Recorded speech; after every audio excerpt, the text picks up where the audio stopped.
말씀을 같이 나눴고요. 오늘은 예레미야 말씀을 좀 나누고자 합니다. 오늘 40장까지 나가려고 했는데요. 좀 20장까지만 저희도 오늘 나가도록 하겠습니다. 예레미야는 크게 두 부분으로 나눠집니다. 어떻게 나눠지냐면 함락 전과 함락 후로. 그러니까 이스라엘이 함락 전과 함락 후로 나눠질 수 있습니다. 그래서 함락 이전이 1장부터 38장까지의 말씀이 바로 예루살렘 함락 이전의 말씀이고요. 그리고 함락 이후의 말씀이 바로 39장과 52장까지의 말씀입니다. 그래서 예레미야는요, 요시야 때부터 시드기야 왕 때까지의 말씀으로 이어지는데, 그때 함락 이전에 끊임없이 돌아오라고, 너희들 그렇게 살다가 심판받는다고, 그래서 함락하고 나서 다시 너희들 하나님께 돌아오면 하나님께 너희들을 회복시키는 메시지가 그곳에 담겨져 있습니다. 예레미야 이름의 뜻은 두 가지 의미가 있습니다. 하나님께서 흩으시다, 하나님께서 무너뜨리다는 뜻이 있고, 그것에 동시에 하나님께서 세우시다는 의미를 가지고 있는 이중적인 단어를 가지고 있는 것이 예레미야라는 뜻입니다. 그래서 그 단어 속에는 하나님의 심판과 하나님의 회복의 의미를 동시에 가지고 있습니다. 그래서 예레미야를 읽다 보면 하나님의 심판과 또한 하나님에 대한 하나님을 통한 회복이 동시에 등장하기도 하죠. 시기는 제가 말씀드렸듯이 요시야 때부터 바로 시드기야 때까지의 말씀으로 기록되어 있습니다. 여러분들 요즘 스바냐 말씀 큐티하고 계시죠? 할렐루야. 스바냐로 바뀌었어요. 잠언 이제 안 하고 스바냐 하고 있습니다. 스바냐 또 읽고 계신데, 스바냐도요 요시야 왕 때 그 말씀을 증거하고 또한 동일하게 유다를 향해서 메시지를 선포하고 있는 모습입니다. 그래서 예레미야와 스바냐는 동시대 인물로서 그리고 선포했던 선제의 모습이 기록되어 있습니다. 여러분, 예레미야의 그 별명이 있습니다. 그 별명이 뭐죠? 네, 눈물의 선지자 예레미야가 바로 예레미야의 그 별명입니다. 그래서 읽다 보면은 예레미야가 막 눈물을 흘리고, 특별히 예레미야는 그걸로 끝나나요? 그 다음에 뭐가 나오죠? 예레미야 애가라고 해서 그가 눈물을 흘리면서 기록하고 있는 이야기가 또다시 등장하고 있습니다. 그래서 그가 눈물을 흘리면서 남유다를 위해서 예언하는 모습이 기록되어 있죠. 그럼 우리 1장부터 보도록 하겠습니다. 1장 1절에서 3절까지입니다. 1장 1절에서 3절 시작.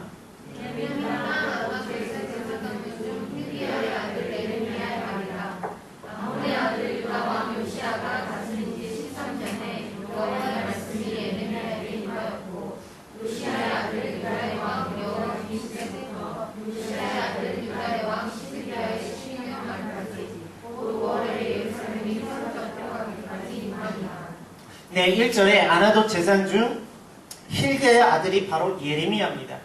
그러면 힐게가 좀 유명한 사건이 있습니다. 그 유명한 사건이 이 요시야 왕 때 일어났는데, 그 요시야 왕 때 힐게가 뭘 했냐면은, 요시야가요 성전을 좀 성전 좀 회복해보자 하다가, 성전을 회복하다가 이렇게 수리하다가 뭘 발견하냐면 율법책을 발견합니다. 그 율법책을 발견했던 제사장이 누구냐면 힐기야예요. 근데 그 힐기야와 이 힐기야는 다른 힐기야입니다. 그래 헷갈리지 마십시오. 율법책을 발견한 그 제사장 힐기야는요 대제사장 힐기야고요, 여기에서 나오는 힐기야는 예레미야 아버지 제사장 힐기야입니다. 그래 혼돈하지 마시라고 말씀드리는 거예요. 그런데 어쨌든 간에 예레미야는 어느 가문입니까? 제사장의 가문이에요. 우리가 지금 큐티로 묵상하고 있는 스바냐는 어느 가문입니까? 히스기야의 현손이라고 되어 있어요. 그 히스기야는 우리가 잘 알고 있는 유다왕 히스기야를 의미합니다. 즉 왕족이에요. 스바냐는 왕족입니다. 그리고 예레미야는요 제사장 가문이에요. 이사야는요 고위 관직에 있는 사람 중에 한 명으로 보고 있습니다. 그리고 우리가 알고 있는 아모스는 또 어떤 가문입니까? 아모스는 자기를 향해서 나는 선지자가 아니다, 나는 목자다, 나는 뽕나무를 배양하는 자, 나는 천한 사람을 이야기하고 있습니다. 사실 성경에는요 하나님의 선지자가 어떤 특정한 지위와 직분에 있는 자만 하나님께 부르신 것이 아니라, 어떨 때는 고위 고관직에 있는 사람, 어떨 때는 왕족에 있는 사람, 어떤 때는 제사장 가문에 있는 사람, 어떤 사람은 목자, 뽕나무를 배양하는 천한 신분을 가지고 있는 그런 모든 다양한 사람을 부르고 계십니다. 우리 4절을 볼게요. 5절을 볼게요. 5절입니다. 시작. 내가 너를 불태에 싣기 전에 너를 알았고, 내가 배에서 나오기 전에 너를 선별하였고, 너를 여러 나라의 선지자로 세우노라 하시기로. 하나님께서 뭐 어떻게 이야기하면 하나님의 선택을 이야기했는데, 내가 너를 짓기 전에 알았대요. 그리고 내가 너를 구별했대요. 너를 세웠대요. 그러면 하나님께서 그가 복중에 있을 때부터 그를 선택했고 그를 인도하셨다고 이야기합니다. 근데 하나님의 이 마음이 언제 일어납니까? 그가 아기 때부터 아니면 유년기에 청소년기에 청년 때가 아니라 하나님의 결정적인 때에 이루어진다는 거예요. 하나님께서 복중에서 지으셨고 구별하시고 세우셨어요. 근데 하나님의 부르심은 언제 일어납니까? 하나님의 결정적인 때, 요시아 때 일어납니다. 이게 뭔가 예레미야만 하나님께서 특별하게 복중에서 구별하시고 세우셨나요? 아니라는 거예요. 하나님이 여기 있는 한 사람 한 사람 다 복중에 구별하시고 세우셨고 우리를 인도하셨습니다. 근데 언제 부르시는가? 하나님의 결정적인 때에 우리를 부르신다는 거예요. 아, 예레미야는 하나님께서 특별하게 세우셔서 인도하셔서 그렇게 부르셨구나. 아니라고요. 우리 모두를 하나님께서 복중에서 우리를 지으셨고 우리를 인도하십니다. 그런데 언제 부르시는가? 하나님의 결정적인 때에 부르신다는 거예요. 예레미야가 그것에 대해서 고백합니다. 6절이에요. 시작. 내가 이르되 슬프도 소이다. 주여 영화여 보소서. 나는 아이라 말할 줄을 알지 못하나이다. 나는 말을 하지 못하는 아이라고 이야기합니다. 나는 부족합니다. 나는 나약합니다. 우리가 어떤 콜링을 받을 때도 항상 이야기하는 거 저는 부족합니다. 저는 할 수 없습니다. 예레미야도 마찬가지예요. 근데 예레미야가 어떻다고요? 하나님께서 복중에서 구별하시고 택하시고 그를 세우셨다라고 이야기해요. 그런 사람조차도 하나님께 부르시면 저는 아입니다. 부족한 사람입니다. 우리랑 똑같다고요. 우리가 어떻다고요? 우리도 복중에서 세우셨고 구별하시고 우리를 이끌어가셨다고요. 그러면 우리 9절을 볼게요. 9절입니다. 시작. 여호와께서 그의 손을 내밀어 내 입에 대시며 여호와께서 내게 이르시되 그러나 내가 내 말을 내 입에 원하노라. 이거 누구랑 좀 비슷한가요? 우리 이사야 6장 7절을 볼게요. 이사야 6장 7절입니다.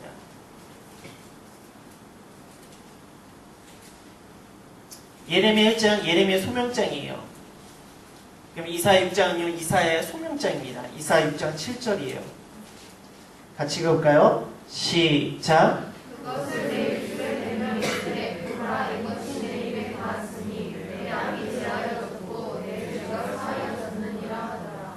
네, 하나님께서 이사야를 통해서 스랍을 통해서 제단숲을 통해서 그의 입술을 정하게 하십니다. 그리고 예레미야는 그 입술에 하나님의 말씀을 주세요. 예레미야도 나는 아이라고 이야기하지만 이사야도 나는 부정한 자라고 이야기합니다. 그때마다 하나님께서 하신 것은 그들의 입을 회복시키십니다. 근데 그 입에 뭐라고요? 바로 우리 마음에서 드러나는 것이기 때문에 그 마음을 회복시키시는 하나님의 인도하심입니다. 즉 그들은 하나님의 선택을 받았어요. 하나님께서 세우셨어요. 하나님께서 인도해 주셨어요. 그리고 하나님의 결정적인 때에 하나님께서 그들을 부르십니다. 그러나 그들의 반응은 뭐냐? 나는 부정한 자입니다. 나는 아이입니다. 그러나 하나님께서는 그들을 어떻게 하신다고요? 말씀을 통해서 그들의 마음을 변화시키고 그들의 입술 가운데 하나님의 말씀을 주십니다. 하나님의 사람은 어떤 사람인가? 하나님의 부르심에 반응하는 사람이 하나님의 사람이에요. 믿음의 사람은 어떤 사람인가? 믿음 있는 사람은 하나님의 부르심에 반응하는 사람이 믿음의 사람이에요. 많은 사람은 믿음이 있다고 이야기하면서 난 하나님의 사람을 이야기하면서 하나님의 부르심에 반응하지 않는다면 그것은 믿음의 사람이 아니라 말씀이 아니라 그저 종교적 행위라는 사람밖에 되어지지 않는다는 것이죠. 하나님의 사람요, 믿음의 사람요, 하나님의 부르심에 반응하는 자입니다. 그 하나님의 부르심은 무엇인가? 하나님의 일을 위한 것이에요. 그럼 그 하나님의 일을 위한 것은 어떤 특별한 하나님의 음성이 나에게 들려지만 내가 해야 하는 것이 아니라 이것이 성경에 이렇게 하나님의 뜻을 위한 일이라면 그것에 동참하고 함께하는 그것이 바로 믿음의 사람이고 말씀의 사람입니다. 오늘 이 시간 우리의 모습 가운데 우리는 부족해요. 우리는 아입니다. 우리는 부정합니다. 그러나 하나님께서는요 우리를 태중에서 택하시고 세우셨습니다. 그리고 결정적인 때에 우리를 부르고 계십니다. 그때 내 능력과 내 부족함과 내 명철과 내 의지를 가지고 우리가 섬기는 것이 아니라 나는 부족합니다. 부정합니다. 나는 아입니다. 그러나 하나님께서 나에게 말씀을 주시고 나를 정하게 할 때 그것에 반응할 수 있는 저와 여러분들이 되어지기를 주님의 이름으로 축복합니다. 그리고 나서 그의 이름의 뜻이 등장합니다. 10절입니다. 시작.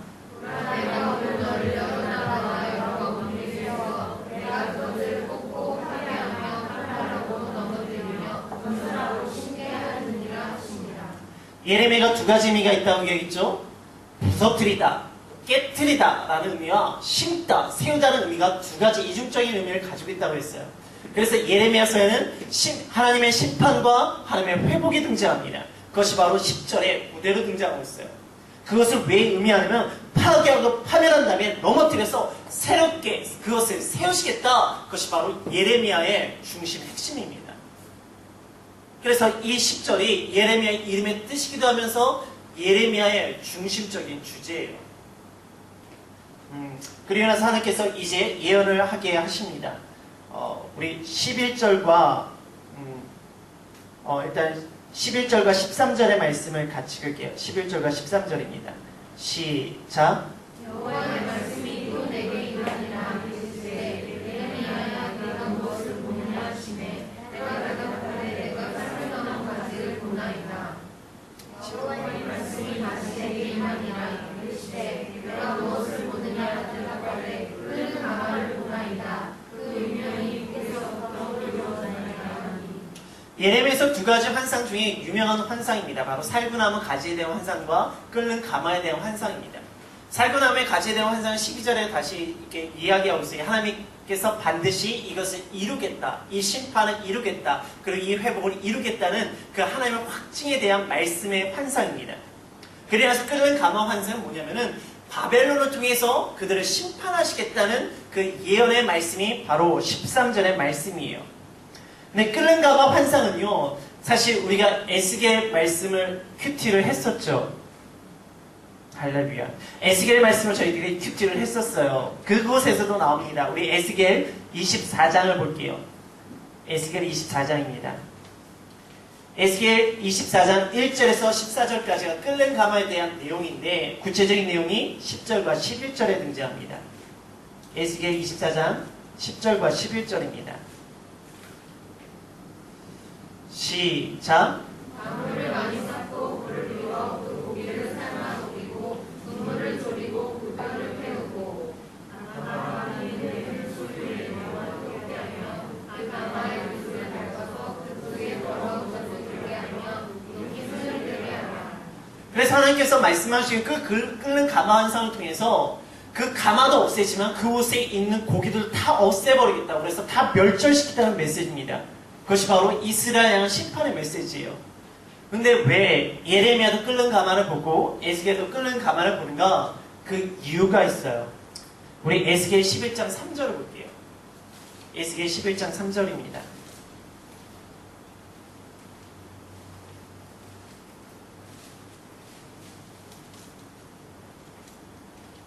시작. 그들의 말이 집 건축할 때가 가깝지 아니한즉 이 성읍은 가마가 되고 우리는 고기가 된다 하니. 이게 이스라엘 백성들 가운데 있던 속담인데 이것이 우리의 가마가 되어지고 우리가 고기가 되어진다. 이 의미가 뭐냐면 이것이 우리에게 지켜주는 가마가 되어진다고, 성벽이 되어진다고, 그리고 우리는 그곳에 있는 고기에서 우리는 평안할 것이라고 하는 속담들이 그들 가운데 있었어요. 그러니까 아무리 바벨론이 아수르가 온다 할지라도 우리는 든든한 가마가 있기 때문에 우리 그곳의 고기야. 그래서 우리는 안전할 거야. 그러니까 하나님께서 그 끓는 가마를 통해서 내가 그 가마도 부셔버리고 너희도 심판하겠다고. 그것을 예레미야와 에스겔을 통해서 끊임없이 말씀하고 계십니다. 그들은 자기들이 의지하는 것을 통해서 오히려 자기들이 심판받을 것이라 라고 말씀하고 계시는 거예요. 우리 시간 우리가 의지하는 것이 있습니까? 내가 이것이 있기 때문에 나는 안전할 것이라 생각하는 것이 있나요? 그러나 오히려 그것을 통해서 하나님 그것을 심판하신다고 말씀하고 계십니다. 그 이유가 있죠. 2장을 보면요, 예레미야 2장을 보면 두 가지 악이 나옵니다. 그 두 가지 악이 뭔가 13절에 있습니다. 2장 13절 같이 읽게요. 시작. 내 백성이 그것을 행하였나니 그들이 생수에 그려내는 나를 버린 것과 스스로 우리를 한 것인데 그것은 그 물을 받지 못할 퍼진 웅덩이들이다. 첫 번째, 하나님을 버린 거야. 두 번째, 자기들 스스로 살아가겠다는 거야. 하나님 없어도 된다는 거야. 이제 내 뜻과 내 의지와 내 부와 내 그 가마와 내 성벽과 내 사람들과 그냥 살아가겠다는 거야. 그것이 그들의 죄라는 거야. 하나님 잃어버리고 자신의 능력으로 자신의 명철을 의지하며 살아가는 인생들, 그것들이 그들의 큰 죄악입니다. 근데 예레미야가 언제 하나님의 말씀이 임합니까? 요시야 때 임했다고 말씀드렸어요. 그럼 요시야 때 상황을 저희들이 좀 이해를 해야 됩니다. 스바냐가 히스기야의 현손이라고 말씀드렸죠. 히스기야가 어떤 왕이었냐면 되게 좋은 왕이었어요. 그렇죠? 종교개혁도 일으키고 유월절을 다시 회복시켰습니다. 근데 히스기야가 그렇게 할 수 있었던 조건적인 뭐냐면은 북이스라엘이 아수르 때문에 멸망한 것을 그가 봐요. 그러니까 그의 모습 가운데 야 하나님 온전히 섬겨야 돼 있다 그런 상황이었어요. 그리고 나서 그의 아들이 누굽니까? 므낫셋이에요. 근데 므낫셋은 뭘 선택하냐면은 야 아수르가 북이스라엘을 멸망시켰네? 그럼 누구를 의지해야 될까? 아수르를 의지해야 된다고 생각해요. 그래서 므낫셋이 친아수르 정책을 펼칩니다. 그래서 그가 몇 년 동안 사는 줄 알아요? 남유다 중에서 가장 오랜 통치를 55년 동안 해갑니다. 그리고 나니까 아몬도 그걸 배우는 거야. 아, 아수르를 의지해야 되겠다. 그러니까 그 아몬이 2년 통치하다가 바벨론, 친바벨론 세력에 의해서 살해를 당합니다. 그리고 나서 요시야 때가 온 거예요. 그럼 여러분들 어떻게 생각되십니까? 내가 아수르를 의지해야 됩니까? 아수르를 의지하지 말아야 됩니까? 그 당시에 아수르는요 점점 다시 힘이 약해지고 있고요. 신흥 세력인 바벨론이 있었고요. 그리고 원래 강했던 애굽이 있었습니다. 애굽을 의지할 것인가? 아수르를 의지할 것인가? 바벨론을 의지할 것인가? 그런 요시야 선택이 뭔지 아세요? 하나님을 선택합니다. 그래서 요시야 때 다시 종교개혁이 일어나고 성전이 회복되어지고 예배가 회복되어지는 거예요. 우리 가운데 끊임없이 선택지가 너무나 많이 있습니다. 저 사람을 의지할 것인가? 저 세상을 의지할 것인가? 내가 이 사람들과 함께 할 것인가? 끊임없는 선택지가 우리에게 있습니다. 내가 이 사람과 함께 있으면 뭔가 잘 될 것 같아. 그러나 기억하십시오. 그 수많은 선택지 가운데 우리가 선택해야 될 것은 무엇인가? 오직 여호와 하나님이십니다. 그 하나님을 의지하는 자가 그곳에서 진정한 승리가 일어납니다. 그래서 18절을 볼게요. 2장 18절입니다. 시작.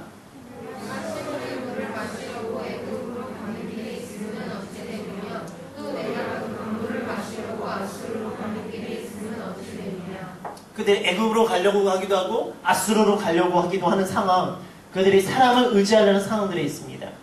21절을 볼게요. 시작. 내가 너를 순전한 참 존귀하고 귀한 포도나무로 심었거늘 내게 대하여 이방 포도나무의 악한 가지가 되면 어찌 되느냐. 21절에 순전한 참 종자 곧 귀한 나무를 심었다고 이야기합니다. 우리가 2주 전에 이사야를 통해서 포도원의 노래를 들었어요. 이사야 5장 2절의 말씀에 하나님께서 우리를 어떤 포도나무로 심으셨다고요? 극상품 포도나무를 심으셨어요. 그런데 결과적으로 뭐가 나왔습니까? 들포도나무가 나온 거야. 동일하게 예레미야도 이야기합니다. 하나님께서 우리를 순전한 참 종자 곧 귀한 포도나무를 심었는데 이방 포도나무에 악한 가지가 됨이 어찌미냐 이야기합니다. 왜 그럴까요? 극상품을 심었고 좋은 종자를 심었어요. 근데 그곳에 들포도와 이방 것들이 나와요. 거기에 뭐가 들었습니까? 근데 하나님을 떠나고 죄악이 일어나고 교만이 일어나면 아무리 좋은 조건과 아무리 좋은 상황이 있던 자 할지라도 그곳에 뭐가 난다고요? 들포도가 나오고 이방 것들이 나올 수밖에 없다는 것이죠. 하나님께서 우리에게 좋은 조건과 배경을 줬다 할지라도 내가 하나님을 잃어버리면 내 가운데 일어나는 것은 세상의 죄악과 교만과 악밖에 나오지가 않습니다. 그러게 내가 좋은 상황으로 인해 사람을 떠나버리는 것이 아니라 좋은 상황을 주신 하나님을 기억하기에 그것을 통해서 좋은 포도나무를 맺는 모습이 우리에게 필요합니다. 보여주는 조건 중요하죠. 그것을 통해서 하나님이 잃어버리면 그 조건이 나에게 저주가 되어집니다. 오늘 시간 나에게 주어진 조건이 좋다고 해서 하나님이 잃어버려도 교만해지는 것이 아니라 그 조건을 주신 하나님을 기억하기에 그 하나님을 통해서 더 아름다운 결과가 나오기를 주님의 이름으로 축복합니다. 36절을 볼게요. 시작.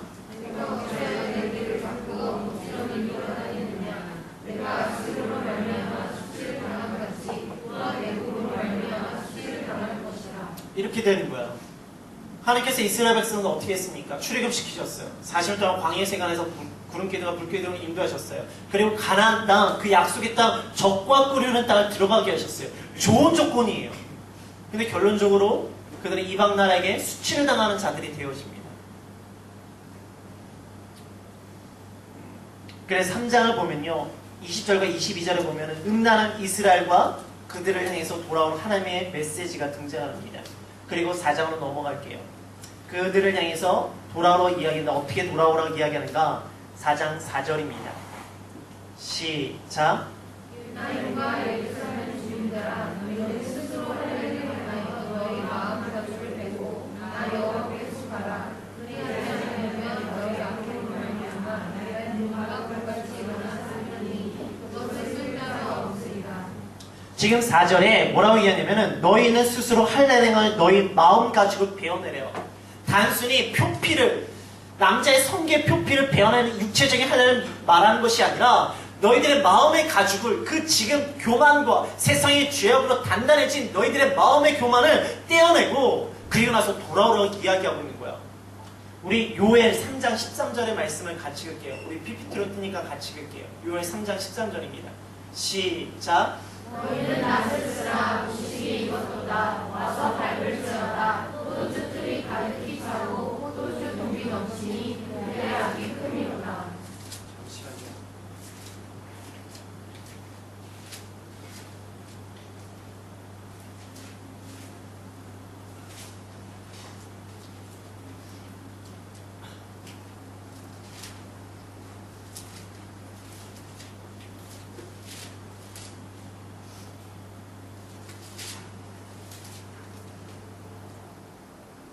왜 3장 13절이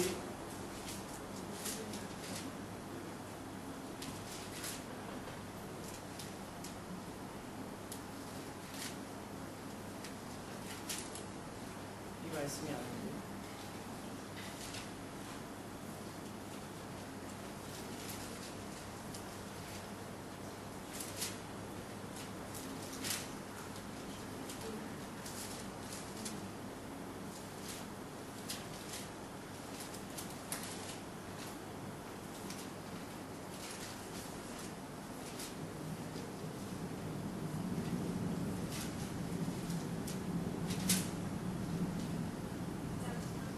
네?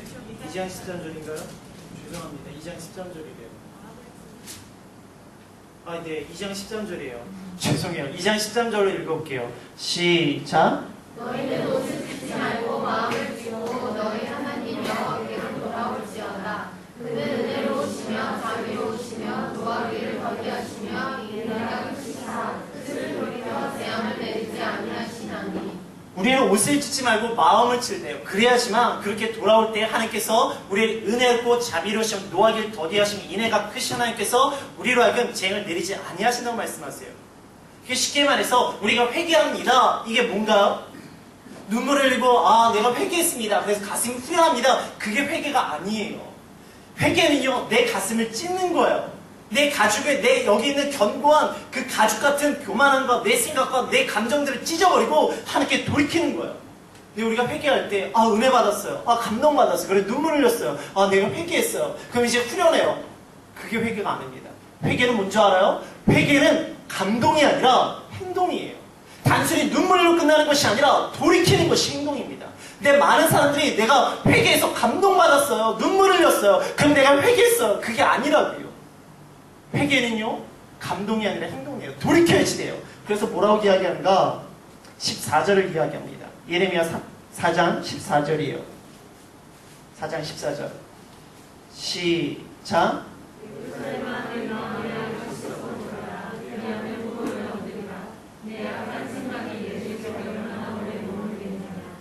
뭐래요? 악을 씻어버리래요.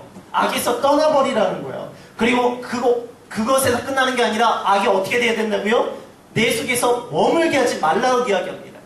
단순히 내가 그것에서 떠난 것이 아니라 내 마음과 내 생각도 그것에서 떠난 것, 그것이 회개입니다. 우리 너무 회개를 쉽게 해요. 그리고 회개, 눈물을 흘리고 내가 회개했습니다. 그리고 주님께서 나를 용서했습니다. 할렐루야, 나 거기서 죄에서 벗어났습니다. 아니라고요. 내가 죄에서 벗어나는 건요, 내가 그곳에서 돌이키는 것이고요, 그 생각을 버리는 거, 그래서 내 마음을 치며 주님 앞에 눈물로 흘리고 내 가슴에 눈물로 흘리는 거, 그것이 진짜 회개예요. 오늘 이 시간 우리들 모습 가운데 말씀을 은혜 받아 감동받아서 눈물을 흘리고 회개했습니다. 그리고 돌아가지 마세요. 정말 우리의 모습 가운데 가슴을 찢고 그 생각을 버리고 거기서 돌이켜서 악을 죄하고 악을 씻어버리고 그리고 나서 하나님의 인자하심, 노하지 아니하심, 그리고 나에게 재앙을 내리지 아니하시는 그 하나님을 만날 수 있는 저와 여러분들이 되어지기를 주님의 이름으로 축복합니다.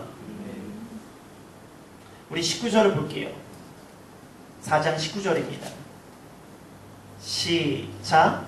슬프고 아프다 내 마음속이 아프고 내 마음이 답답하여 잠잠할 수 없으니 이는 나의 신령이 나팔 소리와 전쟁의 경보를 들으리로다. 지금 예레미야가 슬프고 아프대요. 내 마음속이 너무 아픈데 그 이유가 뭐냐면은 나팔 소리 전쟁의 경보를 들은 거예요. 그러니까 하나님의 심판의 때가 온다는 이야기를 알고 있는 거예요. 지금 예레미야는. 근데 사람들은 어떻게 합니까? 회개를 안 해요. 돌이키지 않아요. 여전히 죄악 가운데 머물러 있어요. 그리고 자신들이 죄가 없다고 생각하고 잘 살고 있다고 생각하고 있어요. 그러니까 지금 예레미야가 막 미칠 것 같은 거야. 답답한 거야. 우리 오늘 큐티 본문 말씀이었어요. 스바냐 1장 16절. 스바냐가 뭘 이야기합니까? 그곳에서 나오네요. 같이 읽을게요. 시작. 나팔을 불어 경보하며 공허한 성읍들을 치며 높은 방배를 치는 날이로다.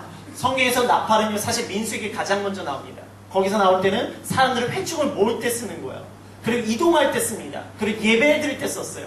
그런데 그것이 나중에 전쟁을 준비할 때 전쟁에 대한 경고를 위해서 사용되어집니다. 그리고 그것이 후대에 지나가면 심판날에 대한 경고로 사용되어져요. 대표적인 게 계시록 8장에서 9장에 7 나팔의 재앙, 7 나팔의 경고입니다. 그것을 통해서 그 나팔을 들을 때 하나님의 심판의 때가 도래한다는 거예요. 그래서 나팔 재앙을 보면은 3분의 1이 다 멸망되어져요.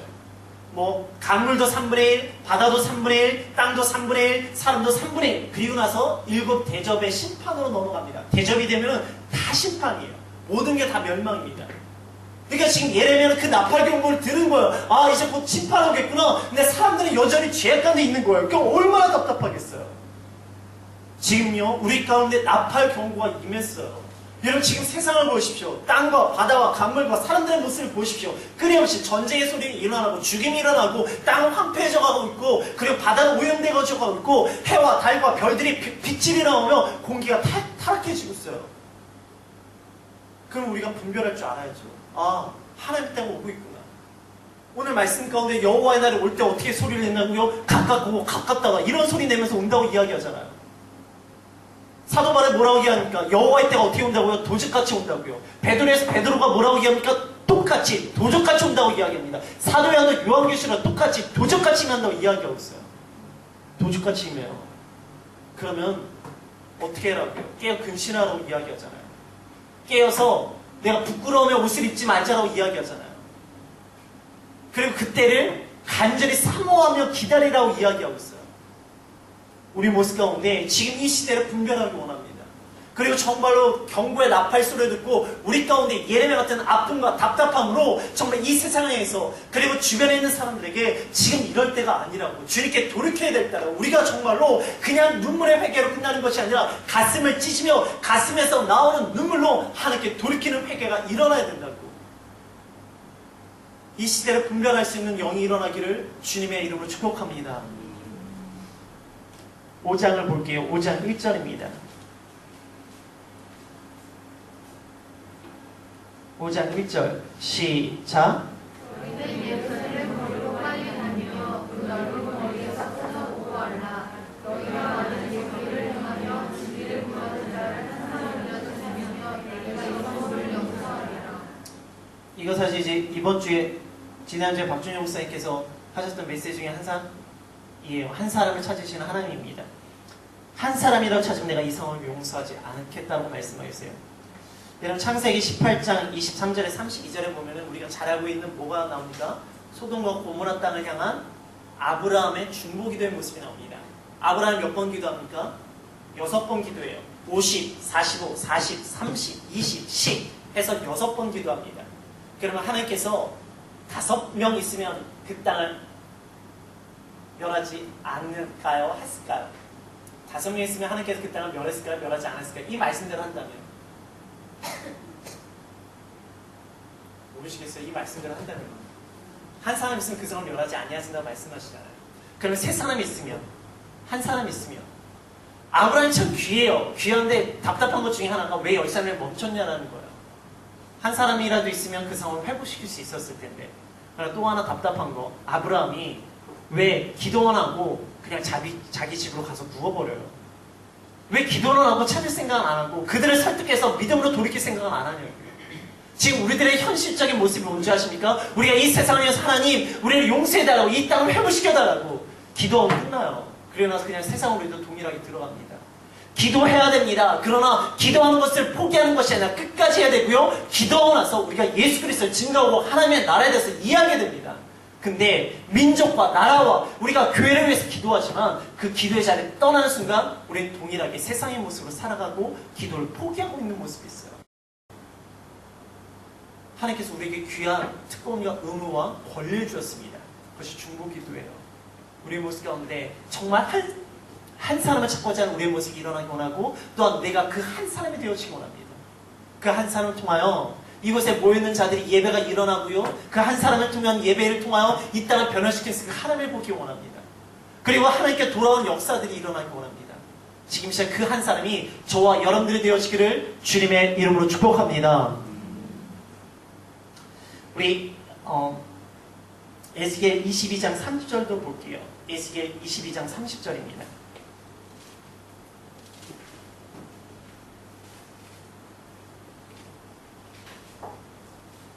에스겔 22장 30절 같이 읽을게요. 시작. 북방을 위하여 성을 쌓으며 성 무너진 데를 막아서서 나로 하여금 멸하지 못하게 할 사람을 내가 그 가운데서 찾아가 찾지 못하였으므로. 그러니까 하나님이 직접 찾으러 나가신 거예요. 근데 없는 거예요. 누가복음 18장 8절에 인자가 이 땅에 다시 올 때 세상에서 믿음을 보겠느냐 묻고 계십니다. 하나님 우리의 믿음을 보기 원하세요. 한 사람을 찾기 원하시고 그 사람을 찾다가 하나님이 그 사람을 없는 걸 보시면 한탄하시는 거예요. 그리고 마지막 때 예수님께서 인자가 다시 올 때 너희들 이 세상 가운데 믿음을 볼 수 있겠냐고 제발 믿음이 있길 바라시는 그 하나님의 간절함, 그 하나님의 답답함이 느껴지지 않으십니까? 우리 정말 신앙생활을 한다면 정말 온전히 잘했으면 좋겠어요. 분명히 우리는 부족합니다. 우리는 나약합니다. 쓰러집니다. 그러나 그것을 위해서 무너진 상태로 살아가지 말자고요. 다시 일으키고요. 다시 세우고요. 다시 돌이키고요. 그래 하나님께 나아가자고요. 그 한 사람이 되어지기를 주님의 이름으로 축복합니다. 우리 21절을 볼게요. 5장 21절입니다. 시작. 어리석고 지각이 없으며 눈이 있어도 보지 못하며 귀가 있어도 듣지 못하는 백성이여 이를 들을지어다. 참 답답한 거예요. 눈이 있어도 보지 못하고요. 귀가 있어도 듣지 못해요. 근데 그 사람 보고 들으래요. 얼마나 답답한 상황입니까? 왜? 그들은 자기들이 본다고 생각하고 자기들이 듣는다고 생각합니다. 그러나 그들은 들어도요. 하나님의 뜻대로 듣는 것이 아니라 자기들 뜻대로 들어요. 그래서 어떻게 되는지 아십니까? 31절입니다. 31절 시작.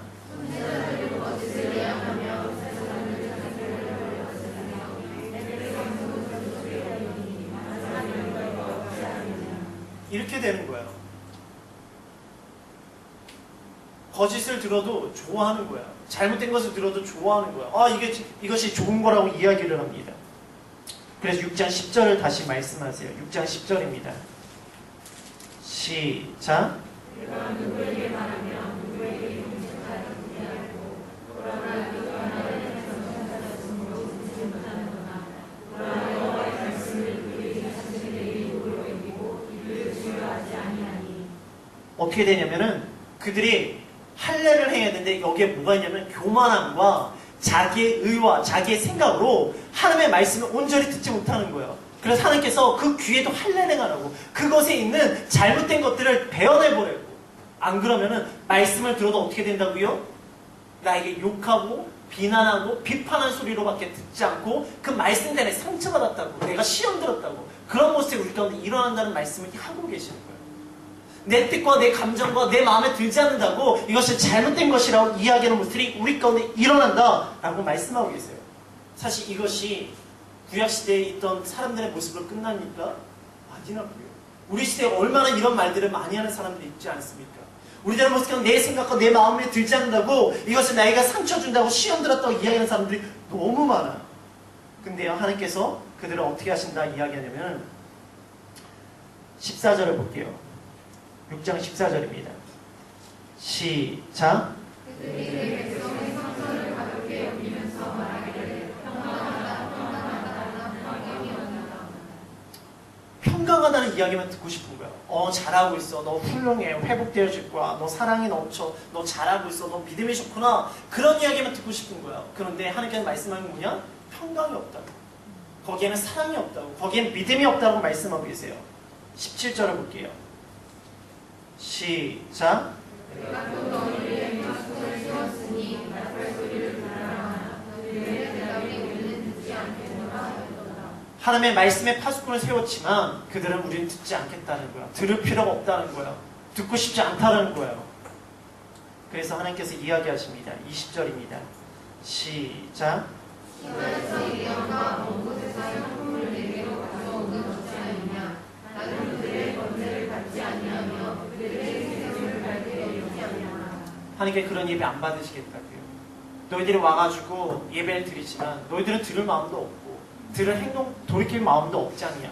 그러면서 희생 제물을 드리고 나한테 번제물을 드린 거 나는 좋지 않다고.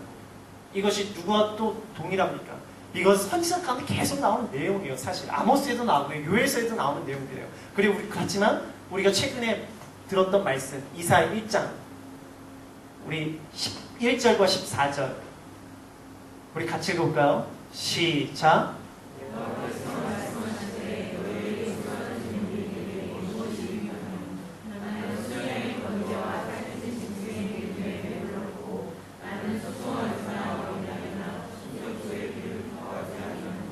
(14절이요)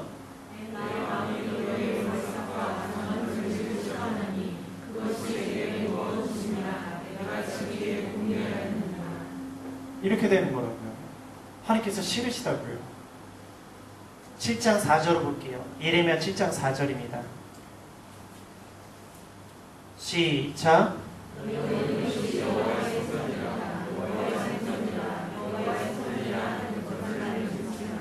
근데 이스라엘 백성은 계속해서 여기가 성전이라고 예배하는 장소라 여기서 예배를 하나님께서 받아주신다고 그렇게 이야기를 합니다. 근데 11절을 볼게요. 시작.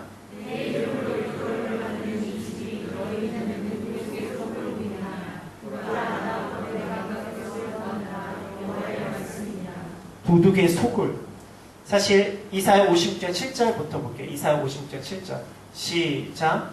내가 또 그들을 나의 성산으로 인도하여 기도하는 데 집에서 그들을 기쁘게 할 것이며 그들의 번제와 희생을 나의 재단에서 기꺼이 받게 되리니 이는 내 집은 만민이 기도하는 집이라 이거를 될 것이니라.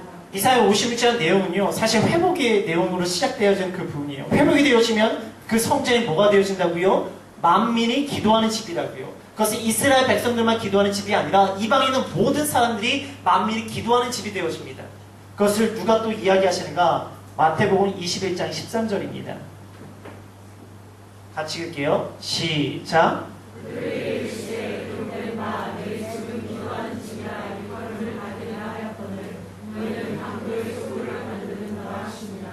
결론적으로 이들의 보기에는 강도의 소굴이 됐다가 하나님께서 회복시켜서 만민이 기도하는 집이 됐어요. 그런데 신약시대 예수님 때 그들이 다시 어떻게 됩니까? 강도의 소굴로 만든 거예요.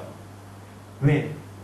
그들 하나님의 말씀을 듣지 않고 자기들 뜻대로 행하다 보니까 그것이 예배하는 장소가 아니라 그저 자기들이 장사하고 자기들의 뜻을 이루고 자기들이 원하는 것을 이루는 장소로 만들어버린 자기들의 욕심과 자기들의 욕망으로 채워진 장소가 되어지는 것, 그것이 바로 성전이 되어진다고요. 그래서 예수님께서 어떻게 하십니까? 그래서 자기가 죽고 자기의 새 성전을 일으키시는 거예요. 그래서 우리가 예수 그리스도를 고백하는 자, 그것이 성령께서 임하시는 성전이라고 이야기하고 있습니다. 오늘 시간 우리들의 마음이 내 욕망과 내 욕심으로 채워져 있는 강도의 소굴입니까? 아니면 예수 그리스도와 내와 함께 계시게 만민이 기도하며 예배하며 하나님 기뻐하는 장소입니까? 오늘 이 시간 강도의 소굴이 아니라 만민이 기도하는지 여호와께서 기뻐하는 성전이 되어지기를 주님의 이름으로 축복합니다. 네, 7장 16절을 볼게요. 7장 16절 시작.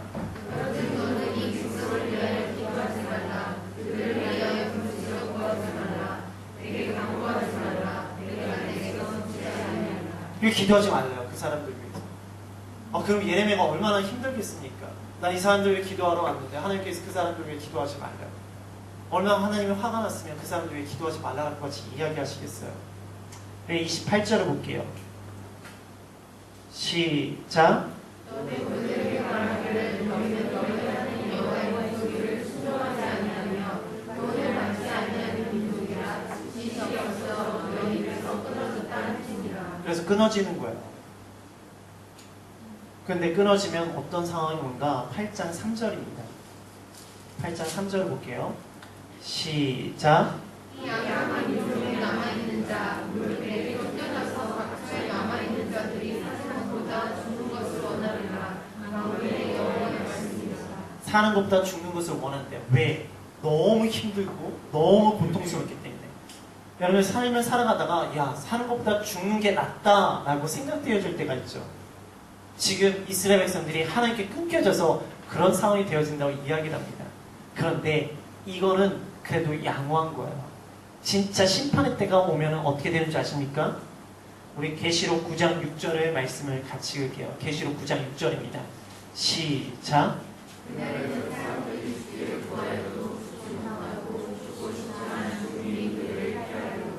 죽음이 아예 피해버리는 거예요. 사는 것보다 죽는 거라고 생각했는데 이제는 죽고 싶어도 죽음이 날 피하는 거예요. 그것이 마지막 때에 악한 자들이 맞이하게 될 고난과 고통의 상태입니다. 그러면 여러분들 그 고난과 고통을 경험하기 원하십니까? 하나님을 떠나서 사는 것보다 죽는 것이 더 낫다는 생각이 들고 정말 죽기로 결정했더니 죽음조차도 날 피하지 않고 끊임없는 고난과 고통이 찾아오는 그 삶. 그런 삶 살지 말자고요. 그리고 하나님께 돌이켜서 하나님께서 주시는 그 새하늘과 새 땅을 보는 삶을 살자고요. 그러기에 오늘 시간 우리의 회개가 단순한 눈물 한 번 흘리고 끝나는 회개가 아니라 정말 가슴을 찢고 귀에 할례를 행하고 온전히 하나님의 말씀에 순종하며 그 말씀대로 살아가고자 하는 진정한 회개가 일어나기를 주님의 이름으로 축복합니다. 우리 9장 1절을 볼게요. 9장 1절입니다. 시작.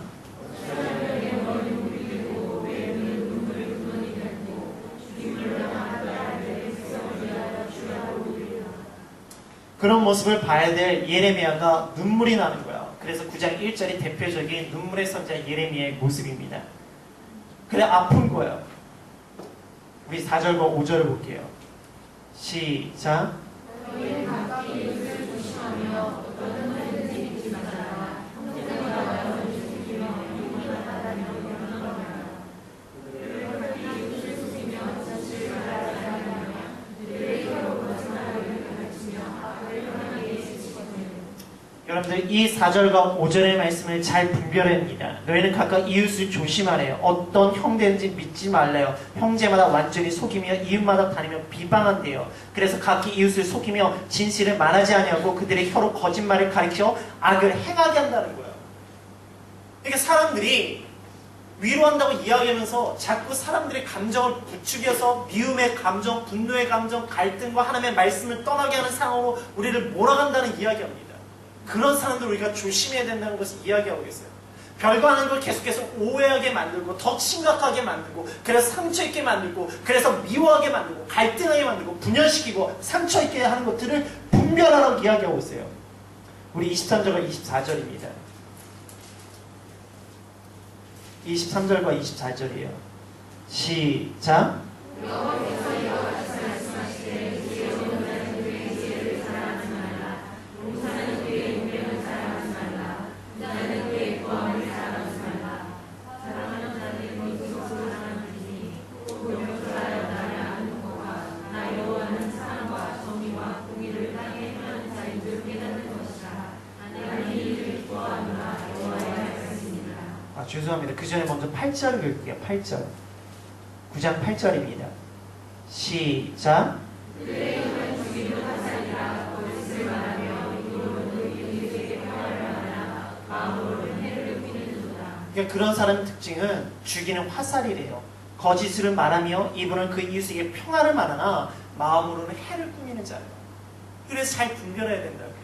평화를 말하는 것 같아요. 나에게 위로를 말해주는 것 같아요. 믿음을 이야기해주는 것 같고 순종을 이야기하는 것 같고 아름다운 말해주는 것 같고 하나님의 뜻인 것 같지만 결론적으로 갈등을 일으키고 분노를 일으키고 미움을 일으키고 그리고 떠나게 하고 그리고 서로 싸우게 하는 것들 우리 가운데 얼마나 많은지 몰라요. 지금 교회가 이런 자들 때문에 다들 힘들어하고 갈등하고 아파하고 있어요. 우리들 모습 가운데 이런 모습들을 떠나고 이런 모습에 대해서 반응하지 아니하고 분별할 수 있는 우리의 모습이 일어나기를 주님의 이름으로 축복합니다.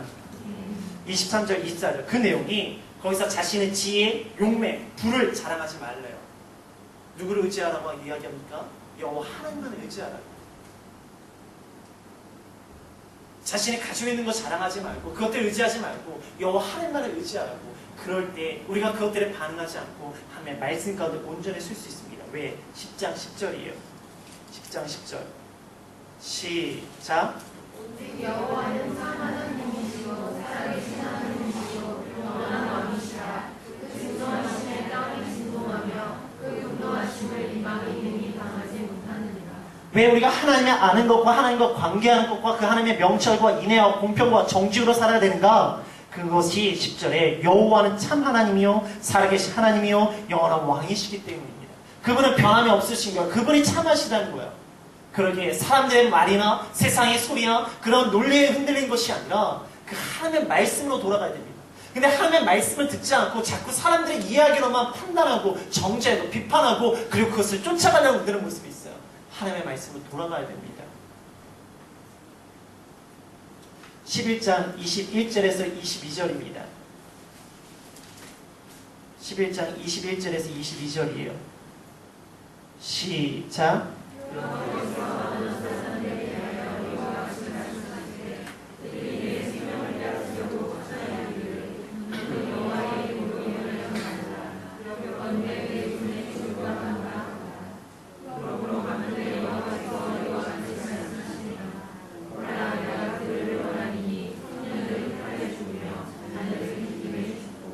지금 예레미야를 너 예언하지 말라고 이야기하는 거. 너 예레미야 너 그렇게 예언하면 죽여버리겠다 이야기합니다.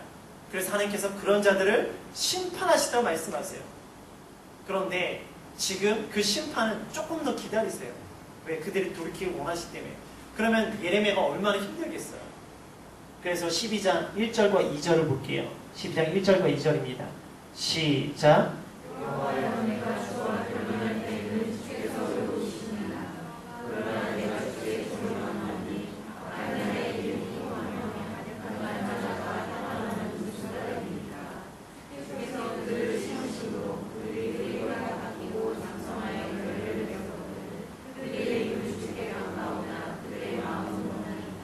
이건 이사야가 말했던 말씀과 동일한 거예요. 그들의 입술은 주를 인정하나 그들의 마음은 주께서 멀어져 있다.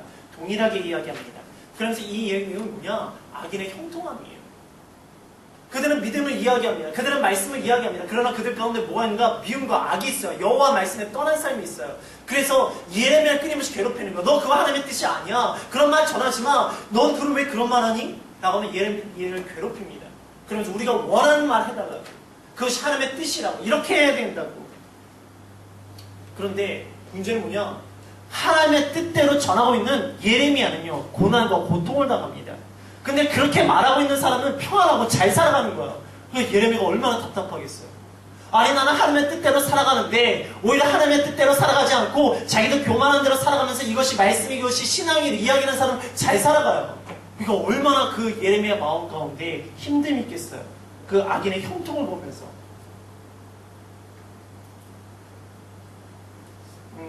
여러분 기억하십시오. 심판 전에는요. 반드시 혼돈의 시대가 반드시 옵니다. 믿음의 사람들, 말씀의 사람들, 기도의 사람들 흔들어버리는 상황들이 일어나요. 그래서 내가 말씀대로 살아가고 기도로 의지하며 살아가고 정말 하나님 바라보며 살아가는데 오히려 하나님이랑 세상이랑 그냥 곁다리 거치며 살아가는 사람이 더 평안하고 잘 사는 것 같아요. 오히려 신앙을 떠나서 세상 가운데 즐기는 사람이 더 즐겁게 사는 것 같아요. 오히려 말씀대로 살아가는 사람이 기도하며 살아가는 더 힘든 상황들을 맞이하는 것 같아요. 그래서 이 혼돈의 시대에 진짜 믿음과 가짜 믿음을 하나님께서 흔드십니다. 우리 마태복음 24장 10절과 13절을 볼게요. 마태복음 24장 10절과 13절입니다. 시작. 그때 많은 사람이 실족하게 되어 서로 잡아주고 서로 잃어가겠으며 그러나 끝까지 견디는 자는 구원을 얻으리라. 그 중간에 뭐가 있냐면 거짓 선자도 일어나고 사람도 식어지고 막 다 무너지는 상황들이 쭉 이야기해요. 그리고 나서 13절 결론은 뭐냐? 그러나 끝까지 견디는 자는 구원을 얻는다고 말씀하고 계시는 거예요. 마태복음 24장이 그 심판의 날에 대한 예언이거든요. 심판의 때가 다가오면 혼돈의 시대가 오는 거예요. 믿음의 사람, 기도의 사람, 말씀의 사람 끊임없이 흔들어 버립니다. 하지만 그것을 끝까지 견디는 자는 구원을 얻는다고. 우리 계시록 2장 10절을 볼게요. 계시록 2장 10절입니다. 시작.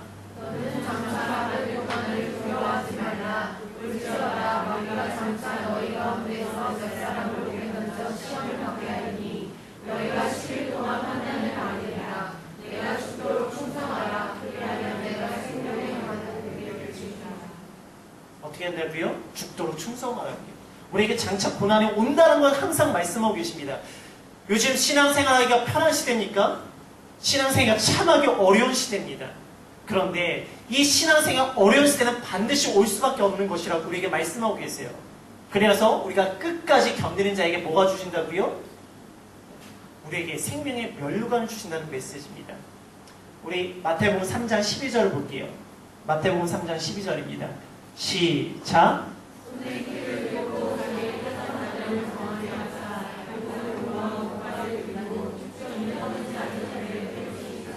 손에 키를 들고요. 자기 타작망을 정해서 알곡은 모아 곡간에 들고 축정이는 꺼지지 않은 불에 태운다는 이야기입니다. 키질이 어떤 거예요? 여기 잘 모르시는 분들이 있겠지만 저도 잘 몰라요, 키질을. 그런데 이렇게 하면서 훅 하면은 바람이 불어요.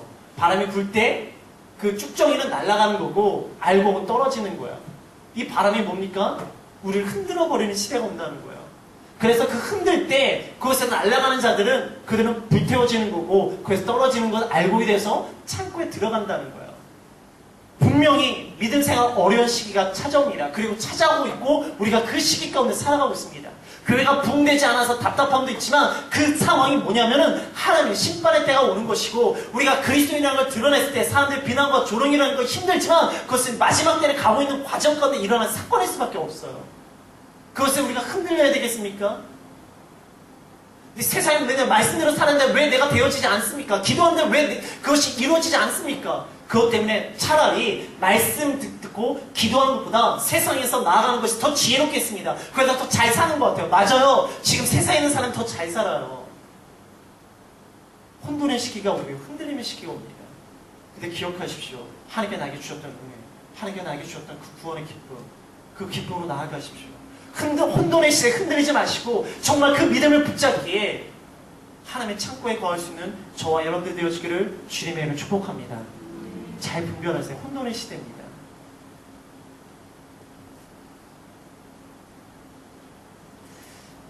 우리 16절과 17절입니다. 16절과 17절이에요.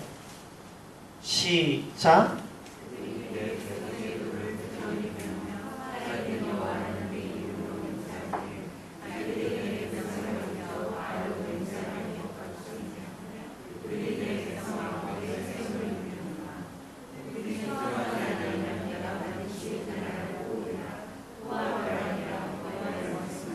그래서 하나님께서 어떻게 이야기하십니까? 돌을 부지런히 배우라고 이야기하고 있어요. 얘 이름으로 맹세하라고. 그렇지 않으면 순종하는 하나님 뽑아버리신다고 말씀하고 계시는 거예요. 지금 이 시간 우리가 말씀 가운데 돌아가야 됩니다. 우리 13장 9절을 볼게요. 근데 우리의 모습은 어떤가? 13장 9절입니다. 시작.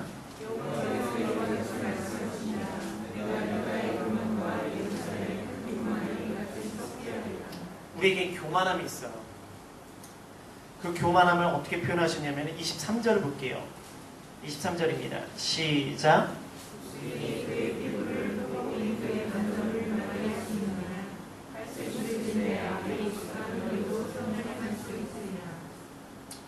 이거를 사람들이 잘못 이야기해서 악한 사람도 선을 행할 수 있다라고 생각하는 말씀으로 받아들이고 있어요. 그 말씀은 아니에요. 왜 그 말씀이 아니냐면은 구스인이란 뭐냐면 에디오피아 사람이에요. 그러니까 흑인이에요. 흑인이 그 피부를 변할 수 있겠냐라는 거예요. 표범이 반점을 바꿀 수 있겠냐는 거예요. 그렇게 된다면 악인도 선을 행할 수 있다는 거예요. 그런데 흑인이 백인이 될 수 있습니까? 표범이 반점을 뺄 수 있습니까? 요즘 성형수술 할 수 있겠지만 하나님께서 이 말씀을 하실 것은 이것은 안 된다는 거예요. 그래서 이것이 된다면, 만약에 이것이 된다면 악인도 선을 행할 수 있다는 거예요. 결국 뭡니까? 악인이 결코, 교만한 자는 결코 선을 행할 수 없다는 메시지예요. 근데 이 말씀을 어떤 목사님은 악인도 선을 행할 수 있다고, 그러니까 우리도 선을 행할 수 있다고. 아니라고요. 이 말씀의 뜻은 이런 일은 일어나지 않는다고요. 교만한 자 이런 일이 일어나지 않는다고요. 하나님께 돌이키는 자만 이런 일들이 일어나는 거예요. 그래서 우리가 이사야가 뭐라고 얘기해요? 주용 같은 자가, 진홍 같은 자가 눈과 같이 휘어진다고 이야기하시는 거예요. 하나님께 돌이킬 때만.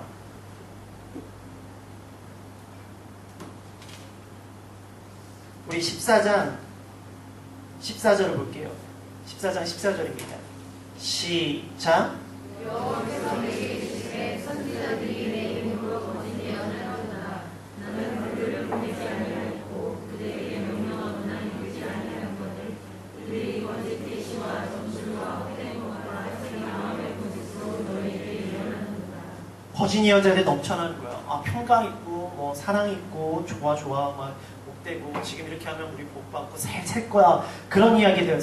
누가 듣기 좋은 이야기입니까? 우리가 듣기 원하고 들으면 기분 좋은 이야기들, 위로되어지고 평강이 일어나고 그래야 든든해지는 거, 그런 예언, 그런 말씀 필요합니다. 그런데 이렇게 교만한 자들에게, 하나님의 뜻대로 살지 않는 자들에게 너희들 그렇게 사는 거 괜찮아, 그럼 복될 거야 라고 말하는 것은 거짓 예언이라는 거예요.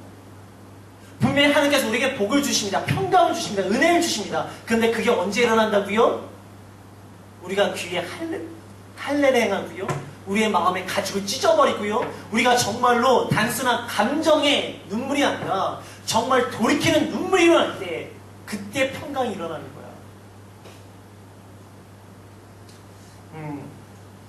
이 세상 가운데 보편적인 선이라는 것이 있습니다. 근데 신앙생활은요, 보편적인 선이 아니에요.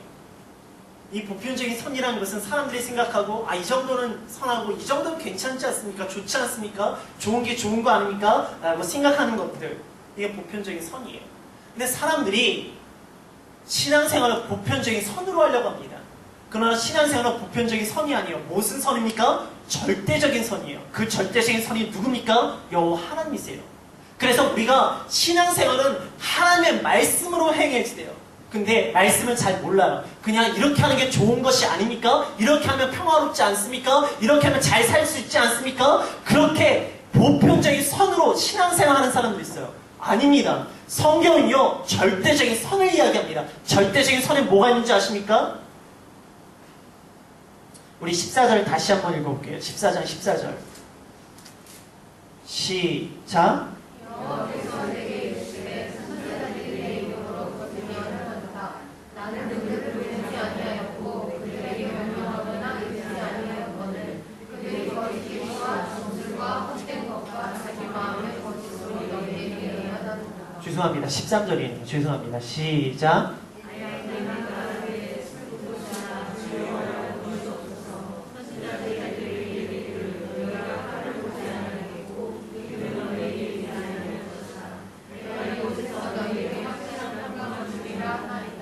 보편적인 선이요, 칼이 아니라 언제나 평강을 이야기합니다. 그러나 절대적인 선에는 뭐가 있는지 아십니까? 마태복음 10장 34절 볼게요. 마태복음 10장 34절입니다. 시작. 34절입니다. 시작.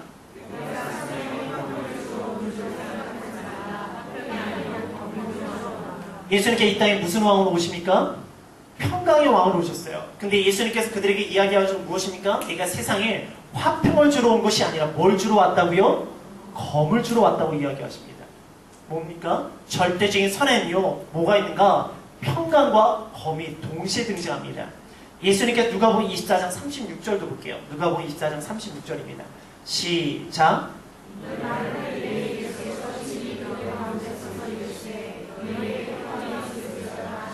분명히 예수님이 우리에게 평강을 주십니다. 근데 뭐도 주러 오셨다고요? 검도 주러 오셨다고요. 이게 절대적인 선에 대한 말씀이에요. 보편적인 선은요, 칼이 아니라 언제나 평하고 그곳에서 좋게 지나가는 것입니다. 이거 신앙생활 아니에요. 절대적인 선은요, 검과 평화가 공존합니다. 그러기 위해서 어떻게 됩니까? 세상 사람들의 이야기를 듣는 것이 아니라 하나님을 알아야지만 그 절대적인 선을 알 수 있고 어떨 때 검을 사용해야 되고 어떨 때 평화를 사용해야 될지 알게 되어진다는 거예요. 근데 사람들은요, 보편적인 선으로 신앙생활을 하려고 해요. 말씀을 모르고요, 사람들의 이야기 이렇게 하는 게 좋지 않느냐라고 수없이 이야기합니다. 아니라고요. 신앙은요, 보편적인 선이 아니라 절대적인 선이기에 칼도 있어야 되고요, 평강도 있어야 됩니다. 그러기 위해서 우리가 하나님의 말씀을 알아야 돼요. 하나님께서 무엇을 원하시는지. 그저 세상 사람들이 이러면 좋다, 이런 많은 사람들이 이런 것을 원한다, 그것이 좋은 것인가? 좋을 때도 있겠죠. 그러나 하나님의 말씀으로 돌아가서 하나님께서 무엇인가를 원할 때 우리 가운데 절대적인 선을 쫓는 모습이 일어나게 되어집니다. 여러분, 보편적인 선을 쫓는 것이 아니라 절대적인 선 하나님을 쫓으십시오. 그러기 위해서 말씀을 묵상하시고 말씀을 읽으시고 말씀대로 살아갈 수 있는 우리의 모습이 일어나기를 주님의 이름으로 축복합니다. 15장에 심판의 확증이 일어나고요. 16장에 세 가지를 금령합니다. 예레미야에게 아내를 취하지 말라고 이야기하시고 상가를 가지 말라고 이야기하고 장치집에 가지 말라고 이야기해서 왜? 심판의 때이기 때문에 그런 거 갈 필요 없다라고 이야기하십니다. 상징에 대해서 이야기하고 계세요. 그럼 17장 5절을 볼게요. 17장 5절입니다. 시작.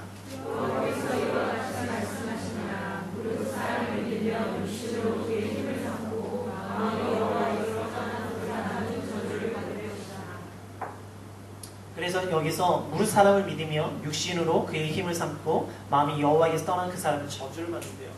사람을 의지하는 거예요. 사람을 붙잡는 사람들입니다. 그것은 하나님을 떠난 사람이고 하나님께 심판받는 사람이라고 이야기를 하고 계세요. 그래서 그렇게 하지 말고 7절을 묵상할게요. 7절입니다. 시작. 그러나 무릇 여호와를 의지하며 여호와를 의뢰하는 그 사람이 복을 받을 것이다. 여호와를 의지하는 자가 복 받는데요. 그러면 둘 중에 하나잖아요. 하나님을 의지할 것인가 여호와를 의지할 것인가. 그런데 이렇게 되면 쉬워요. 근데 어려운 게 있어요. 9절과 10절입니다. 시작. 마음보다 더 주되고 심히 부패한 것은 마음이라 너가 등이 이를 알리는 것은 나 여호와는 심장을 살피며 태도를 시험하고 각각 그의 행위와 그의 실체로 보느니. 이것이 무슨 말인가? 보기에는 믿음의 사람인 것 같아요. 하나님을 의지하는 사람인 것 같아요. 근데 하나님은 어딜 보신다고요? 마음을 보신다고요. 그래서 그 마음을 통해서 그들을 보고 그들을 판단하시겠다는 말씀하십니다. 이게 어려워요. 우리 모습 가운데.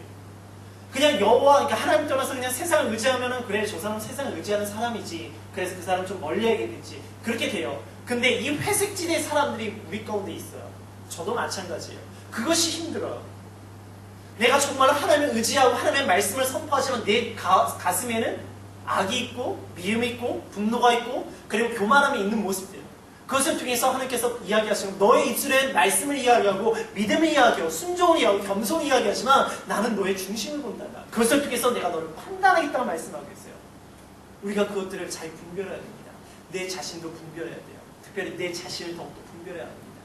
내가 과연 입술로는 하나님을 의지한다고 하며 믿음을 이야기하고 기도한다고 하지만 정말 내 가슴, 내 심장 가운데 난 어떤 모습이 있는지. 우리 18장을 볼게요.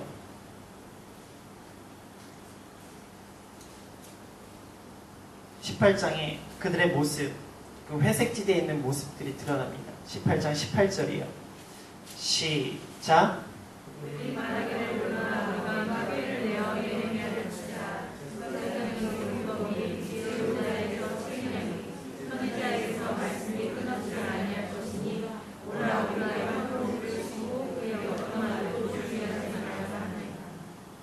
그들이 뭡니까? 이 사람들 하나님을 섬기는 자들일까요? 섬기지 않는 자들일까요? 섬기는 자들이에요. 그래서 그들에게 율법이 지혜로운 자에게서 책략이 선자의 말씀이 끊어지지 아니할 것이니 우리가 예레미야를 쳐버리자는 거예요. 예레미야 죄 하나 없어도 우리 끊임없이 율법을 들을 수 있고 지혜의 말씀 들을 수 있고 하나님의 말씀을 들을 수 있다고. 그러니까 예레미야 치워버리자고. 지금 이 사람들이 믿음의 모습이에요? 믿음의 모습이 아닙니까? 믿음의 모습이 아니에요. 그러나 그들은 무엇이 있습니까? 우리가 저 사람 쳐도 우리는 말씀 들을 수 있어. 저 사람 없어도 우리는 하나님을 예배할 수 있어. 그들의 모습 중에 하나님을 예배하는 모습이 있어요. 저 사람의 예언이, 저 사람의 말씀이 잘못됐다고 이야기하는 거예요. 그래서 하나님의 뜻을 위해서 저 사람을 쳐버리고 그리고 진짜 하나님의 말씀을 듣자고. 근데 하나님께서 뭐라고 이야기하십니까? 그들의 모습 가운데 그들의 마음을 보고 그들을 심판하고 보응했다고 말씀하시는 거예요. 19장을 봅시다. 그래서 하나님께서 사실 오지병을 깨뜨리는 말씀이 등장해요. 유다에 대한 심판입니다. 그런 자들을 심판하시겠다.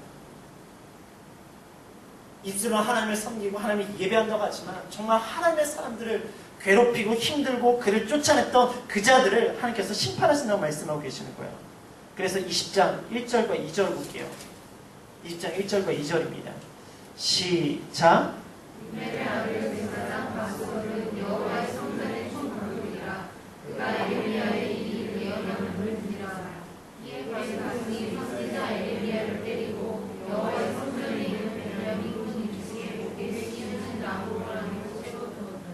어떻게 합니까?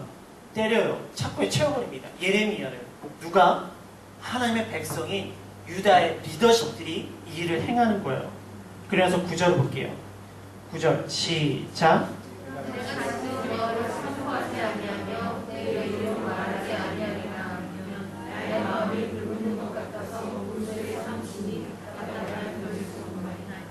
이런 상황 속에서 예레미야는 그래도 나는 말씀을 선포했다는 거야.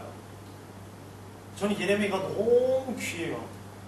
저는 이런 상황이었으면 저는 되게 큰 시험 들었을 것 같아요. 난 정말 하나님의 뜻대로 살아가려고 하는데 사람들이 나를 막 이렇게 때리고 착고에 채우고 말하지 말라고 하면은 되게 힘들었을 것 같아요. 막 분노가 일어나고 하나님의 원망도 일어났을 텐데 예레미야는요 막 답답하다는 거야. 하나님의 말씀을 증거하고 싶다는 거야. 근데 예레미야도 그 상황 가운데 이야기를 합니다. 20장 12절이에요. 그래서 저에게도 위로가 됐어요. 시작.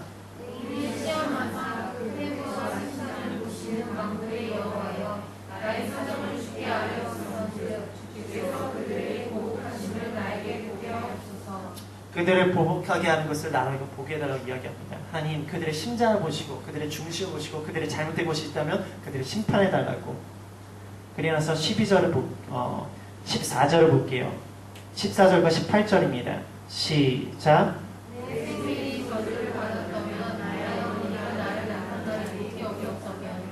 이거 누구 얘기입니까? 어디서 많이 봤던 거잖아요. 욥기에 등장하는 내용이에요. 욥이 동일하게 자신의 생일을 저주합니다. 욥기 3장을 시작하면서부터 지금 예레미야도 동일하게 자신의 생일을 저주하는 거예요. 그의 생일이 어떻게 됐습니까? 하나님께서 미리 복중에서 택하시고 세우셨던 사람이 예레미야예요. 근데 그가 이렇게 고백합니다. 18절 동일하게 그러니까 태에서 나와서 고생과 슬픔으로 나의 날을 부끄러움으로 보낸다고 이야기합니다. 하나님의 말씀대로 살아가는 사람이 자신의 생일과 자신의 삶을 저주하며 어려움 가운데 일어납니다. 이게 마지막 때에 일어날 일들이에요. 하나님의 말씀대로 살아가는 사람들이 고난과 고통과 어려움이 일어납니다. 그 시기에 우리의 신앙은 어떻게 하시겠습니까? 사람들의 소리와 사람들의 판단을 통해서 내 신앙을 좌지우지하시겠습니까? 하나님 앞에서 내 믿음을 순수함으로 내가 그 길을 한 걸음 한 걸음 나아가시겠습니까? 혼돈의 시대에 살아가며 믿음으로 살아가고 말씀으로 살아가고 기도로 살아가지만 여전히 내 가운데 있는 여러 가지 힘듦과 어려움이 있지만 그것을 우리가 흔들리지 아니하고 한 걸음 한 걸음 믿음으로 나아갈 수 있는 예레미야 저주를 하지만 그는 끊임없이 하나님의 메시지를 선포합니다. 20장으로 그의 예레미야가 끝나지 않아요. 예레미야 끌려가면서도 하나님의 메시지를 선포합니다. 참 힘들죠. 하나님의 말씀대로 살아갈 때 모든 것이 해결되어지고 하나님의 응답이 일어나고 그런 말씀 들으면 참 좋아요. 그러나 혼돈의 시대가 반드시 우리에게 오고 있고 우리에게 지금 경험하고 있는 분들도 계십니다. 그럴 때 우리가 그것으로 흔들리지 아니하고 믿음으로 나아가서 이 땅에서 승리로 머물러 있는 것이 아니라 정말 영원한 날의 승리가 우리 삶 가운데 일어나기를 주님의 이름으로 축복합니다. 이제 우리 함께 기도하기 원합니다.